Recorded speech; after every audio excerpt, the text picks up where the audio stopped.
Halo guys, balik lagi di konten YouTube gue bersama gue Dava Hasli.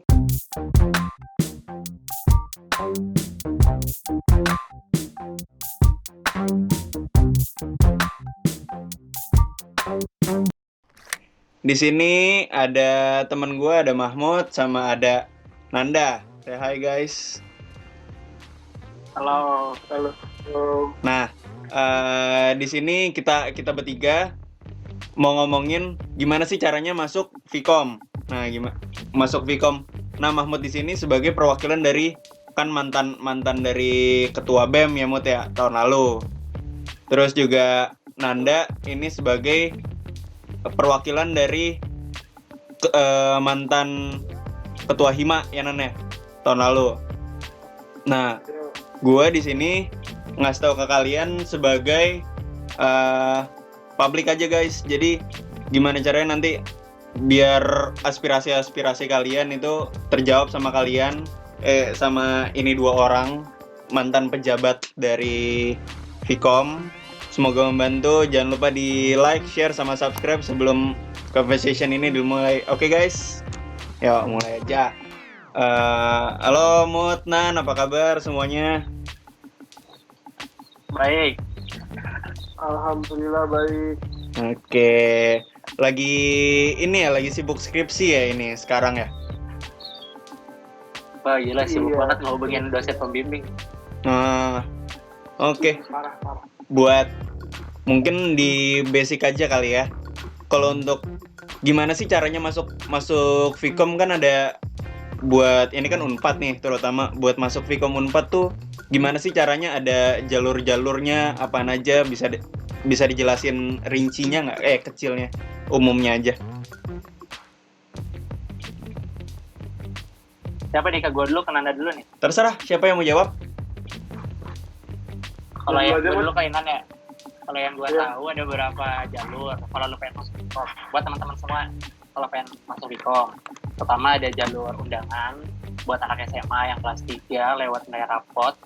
Itu nanti diseleksi, ikut SNMPTN, terterima, beberapa yang kepilih. Terus juga ada jalur SBMPTN, jadi itu nanti buat teman-teman yang misalkan nggak lulus dari jalur undangan, ada tes tulisnya. Bisa juga buat para alumni yang sempat menunggu dan langsung masuk kuliah juga bisa banget ikut tes ujian tertulis namanya SBMPTN. Terus ada juga SMUP namanya seleksi masuk Unpad, itu ada khusus seleksi juga. Jadi buat teman-teman yang udah nggak kebagian lewat jalur undangan atau lewat jalur tes juga, ada juga lewat jalur SMUP, itu juga tes lagi khusus. Cuman kalau SMUP itu khusus buat di Unpad aja. Kalau nggak salah 3 nggak sih Nan ya, atau Mandiri udah buka belum sih Nan? Mandiri kan SMUP bro. SMUP ya? Kalau nggak salah sih 3 ya. Kalau yang aku nih Kak dengar dari teman-teman aku ada yang namanya Japres. Itu Japres itu apa ya Kak ya?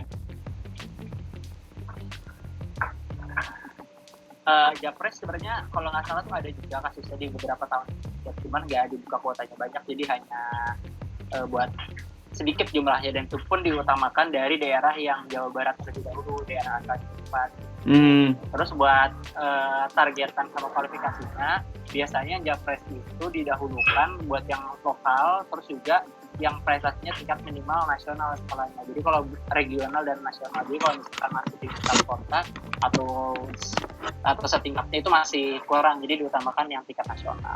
Nanti ada seleksinya lagi setelah itu. Oh, berarti kayak ini ya, kayak apa, SNMPTN tapi lewat jalur prestasi, nggak lewat jalur akademik kayak gitu ya? Iya betul, tapi sedikit, kuotanya sedikit Pak. Terus Kak, Mut sama Nan, menurut kalian ada nggak sih gambaran kecilnya dari masing-masing Vkom, gimana sih cara mereka ngospeknya, berapa kali ngospek, terus di Unpad tuh ada step-step apanya sih buat mahasiswa baru, gitu-gitunya Kak. Ayo Mut, Nan, siapa? Nanda ada gantian Nan. Ya udah. Mau nambahin dulu soal tadi jalur masuk yang dibahas sama Mahmud. Jadi kan kita tadi intinya udah kenalnya ada tiga garis besar jalur masuk, ada SNM atau undangan, ada SN yang per tahun 2018 namanya berubah jadi SMBK kalau nggak salah. Nah, terakhir mandiri. Nah, kalau Japres tadi itu kalau nggak salah per tahun 2019 tuh nggak ada Japres, bagi Japresnya Unpad per tahun 2020 dibuka lagi kok. Kemarin gue lihat beberapa dengan cabang-cabang Japres itu udah aja lagi buka lagi. Kayak misalkan Pusbu atau futsal Unpad atau sepak bola Unpad juga lagi buka lagi kok Japres. Terus untuk pertanyaan soal kaderisasi ya. Iya. Nah, jadi sebenarnya sama kayak di kampus-kampus lain. Unpad sendiri punya namanya tiga jenjang kaderisasi atau orientasi lah atau apapun namanya. Yang pertama di tingkat universitas namanya Prabu, di mana lu satu angkatan, satu unpatan itu benar-benar satu yang sama dikenalin kalau Unpad gimana, terus nilai-nilai yang ada di Unpad gimana, budayanya gimana, terus kultur-kultur yang di Unpad gimana, sampai ke UKM atau ekskul yang ada. Biasanya untuk Univ sendiri atau Prabu biasanya sekitar 2-3 hari. Nah, terus kalau udah Prabu, biasanya kita di minggu yang sama juga kenal namanya PNDF atau mahasiswa baru fakultas. Singkatnya kayak ospek fakultas lah. Oh, oke. Kalau ini depends dari si fakultasnya sendiri, ada yang bentuknya kayak seminar selama 3 hari, ada yang bentuknya ya, pendidikannya selama beberapa hari gitu. Terus nanti PMF ini biasanya sekitar 3 hari, nanti dia lanjut ke Mabim atau masa pengenalan lebih lanjut mengenai fakultas. Kalau tadi universitas, kalau ini ke fakultas. Nah, ya, terus selanjutnya nanti bakal ketemu lagi namanya osjur atau ospek jurusan.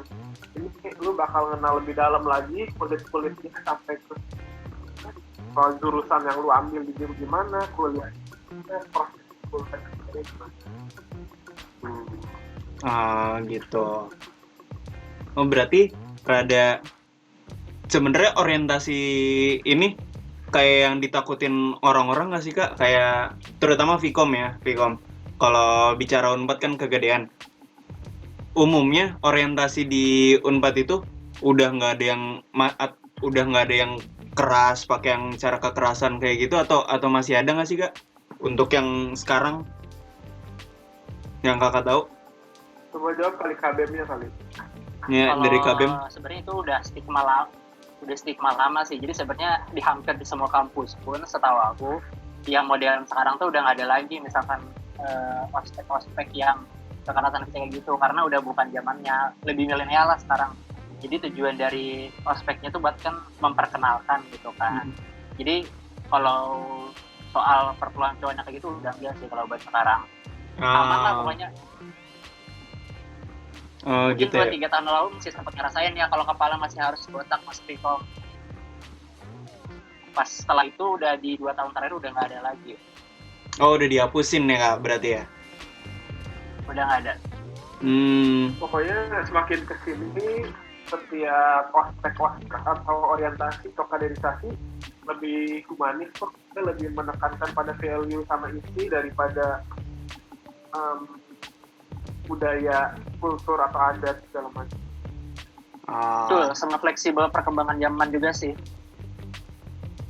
Oh gitu, ya berarti udah nggak ada lagi ya yang harus ditakutin sama anak-anak mahasiswa baru kayak gitu ya. Apalagi yang mau masuk Vkom. No guys, berarti buat kalian yang habis keterima SNM kemarin, selamat buat kalian, tapi jangan takut. Ini ospaknya nggak ada lagi ya guys ya, nggak ada lagi itu yang namanya kekerasan, itu nggak ada lagi. Nah itu terus buat pertanyaan-pertanyaan yang lain nih, ada juga biasanya tuh yang muncul, kan jurusan di Vkom itu ada banyak ya. Jurusan di Vkom ada manajemen komunikasi, ada ilmu komunikasi, ada TVF, ada masih banyak lagi, dan juga ada D4 yaitu manajemen produksi media kan. Nah, bisa nggak kan Mahmud itu kan salah satu dari Nanda itu kan salah satu perwakilan dari Mankom.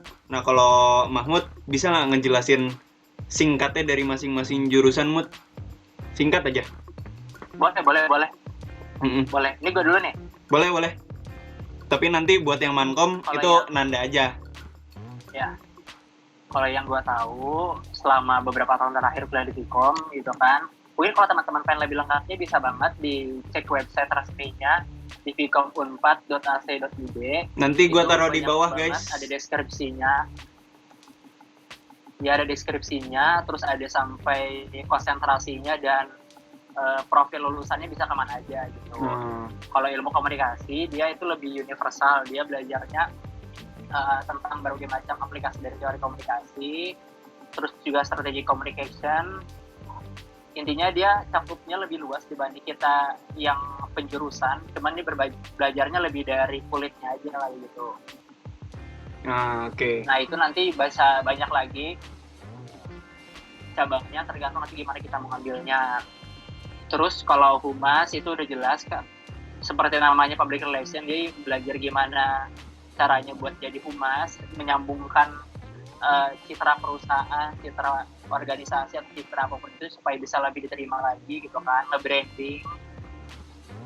Terus kalau misalkan jurnalistik udah jelas juga, itu tentang jurnalis media, berbagai macam media, mau radio, mau TV, mau berita juga itu masuk, news juga, penulisan juga itu masuk ke ranah jurnalistik. Terus buat masalah dari ilmu perpustakaan itu lebih ke sistem literasi kita, karena kita kan tahu banget salah satu kekuatan utama di era modern ini kan adalah data dan informasi. Nah, di ilmu informasi perpustakaan kita belajar gimana caranya nge-manage literasi yang baik gitu kan, mengatur informasi supaya bisa mudah dicerna dan efektif itu seperti apa. Terus kalau televisi dan film ini lebih ke produksi, ada dua sih kalau nggak salah konsentrasinya, ada yang lebih ke produksi TV, ada juga yang lebih ke produksi film gitu. Nah itu dua-duanya dipelajarin selama di produksi TV ini, mulai dari penulisan naskah juga ada, siaran TV juga ada, gitu kan, sampai bikin film pun juga ada. Terus ada juga MPM yang prodi dari D4 yang baru, evolusi dari D3 yang udah ada sebelumnya. Jadi ini lebih banyak praktek dibandingkan teori, lebih banyak ke produksi media, mulai dari kalau nggak salah tuh nggak beda jauh sama TVF, cuman lebih banyak aplikasi dari prakteknya aja.